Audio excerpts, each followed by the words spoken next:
Reading for Wildlife. Written and illustrated by Zella, a project by Zella and friends. An elephant for breakfast. Chapter 16. As soon as Rose had finished her hot chocolate, Lucky started pulling the bottom of her skirt. Rose knew what Lucky wanted. She wanted to go back to the abandoned house to look for the others. "We'll go, Lucky, I promise. But let's wait until Mother and Father get back." Lucky then walked to the door and pawed at it. Rose glanced out the window and jumped. There was a strange lady coming up the path, sublimely dressed, wearing a camel-coloured suit with a very delicate collar trimmed in matching fur. Her shoes were high and a soft peachy colour that complemented her silk scarf, light summer gloves and pretty auburn hair. She wore big dark glasses and carried a small tan crocodile-skinned suitcase and matching handbag. She knocked and Rose opened the door. "Hello," said Rose hesitantly. Lucky was about to run down the path, but thought better of it and stayed protectively by Rose's side, growling softly. "Hello," the lady smiled. "I am looking for Cosmo Baker's brother, Rupert. Do you know if I have the right address?" "Yes, you have," replied Rose. "Ah, you have such pretty red hair. I am guessing you must be Rose." "Yes," said Rose, staring at her and wondering how the stranger knew her name. "I am Josephine, Cosmo's girlfriend. I came as soon as I heard." "I didn't know he had a girlfriend," said Rose cautiously. Josephine smiled. "I think he has." Maybe it was the warm way Josephine smiled, or the silence that now hung between them, but Rose found herself asking Josephine, "Would you like to come in?" As soon as she had asked, and Josephine stepped inside, Rose worried it had been the right thing to do, but then Rose reasoned that her parents would have invited Cosmo's girlfriend inside if they had been there. It would be rude to keep her standing on the doorstep, and besides, her parents would be home soon, thought Rose. When Cosmo's secretary told me he had left, I had to come and find him. I've been so worried about him, said Josephine. Josephine put down her small suitcase and then removed her jacket to reveal a cream silk blouse. Rose offered her a cup of tea. "Oh, I would just love a cup," said Josephine as she took off her glasses.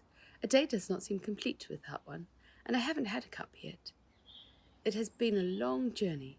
Josephine smiled at Rose and looked a little tired. Rose felt almost instantly that she could trust Josephine. Rose made a cup of tea. When Josephine asked if Rose had seen Cosmo, Rose told her everything that had happened so far. Josephine said, "I am shocked. Ivory in the chocolate? How on earth could that have got in there?"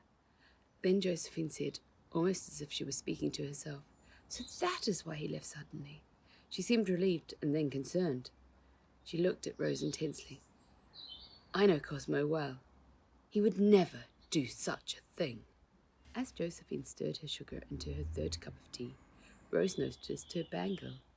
It was mostly black, with small inlaid flecks of white. A beautiful shape, all soft curves, with a sparkling diamond. "What a lovely bracelet, Josephine," she heard herself saying, to distract her momentarily from her worries. She liked Josephine, and for the second time since meeting her, she surprised herself. She did not often notice jewellery, but this piece seemed special. "Oh, thank you," said Josephine. "It is very old. It was given to me by my grandmother. If you look carefully, you will see that it is a beautiful bird. See its glittery little eye? That is a diamond. It is made from ebony, which is very hard wood, the same wood that is used to make black keys on a piano. And the small flecks of white are ivory, which they used to use to make the white keys. Of course, today they don't make the white keys from ivory, thank goodness. And if you look carefully, you can see its beak and legs wrap around my wrist. I always loved it as a child, so my grandmother said that one day it would be mine." "It is very beautifully carved, but I didn't see the bird until you showed me," replied Rose. "Yes, until you know You just see the lovely undulating curves. I love it. It always reminds me of my grandmother. She was so kind and loving. I miss her. I wear it every day. For a moment, she seemed wistful, and then she smiled and changed the subject. Shall I tell you a big secret? Her eyes sparkled, and at that moment, she looked truly happy. Here is how you can help. Share the story. Adopt some animals. Visit when you can. Educate yourself. Donate to a conservation charity. To find out more about Reading for Wildlife, visit zellahunter.com or at Lady Zella Books, or follow the Reading for Wildlife YouTube channel.